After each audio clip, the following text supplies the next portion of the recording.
Well, a typical problem that occurs on the Chrysler Sebring Convertible is your console light over here by your shifter craps out after a while, basically. You can see, like, if I turn the lights on, it's on there, nothing's on there. So, I got the key to ignition, so that's what's binging.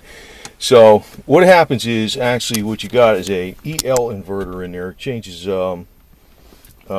DC electricity to AC electricity, and that basically is what goes bad.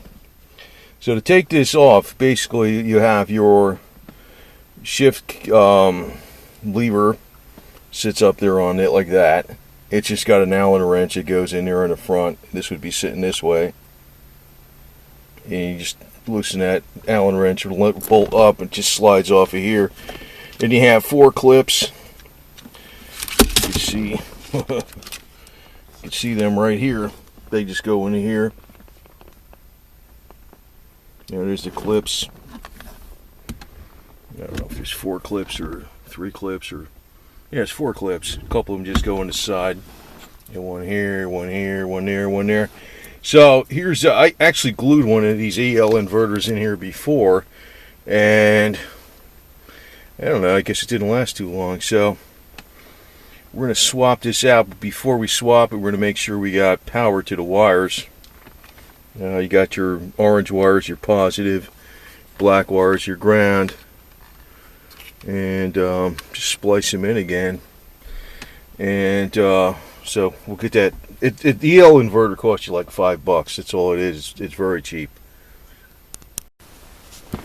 Yeah, that's my old EL inverter. It's EL, like in Echo Lima. That's what it's called. It converts DC to AC, so the LED power strip works.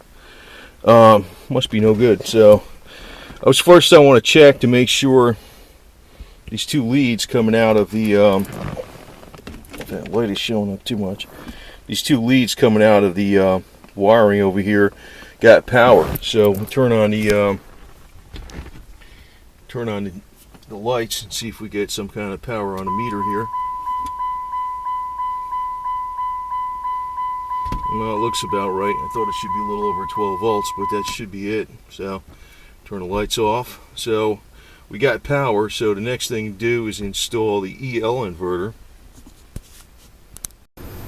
Well, I bypassed the I just took the console cover off, and this way you can see that the light works. In other words, I just bypassed it to the new EL inverter. So if I take this off the power, you can see it goes off, and that's back on. So this stupid things crap out every once in a while. It's a very common problem on a Sebring convertible. All you have to do is just wire it in there and glue the new one on here. So I'm basically just going to cut the video right here, because the only thing you really got to do is change this part out. It's called a EL inverter. Let's see if I can put it this way so you can see what it is.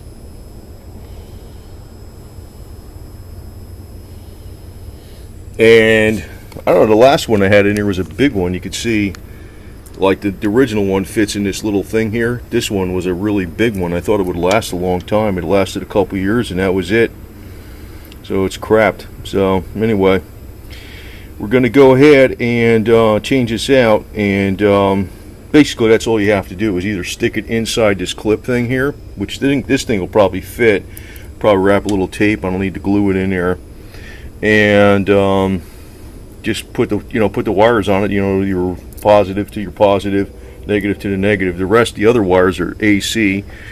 These are the wires coming off the old EL inverter, which doesn't work. So it's that simple. It's that simple.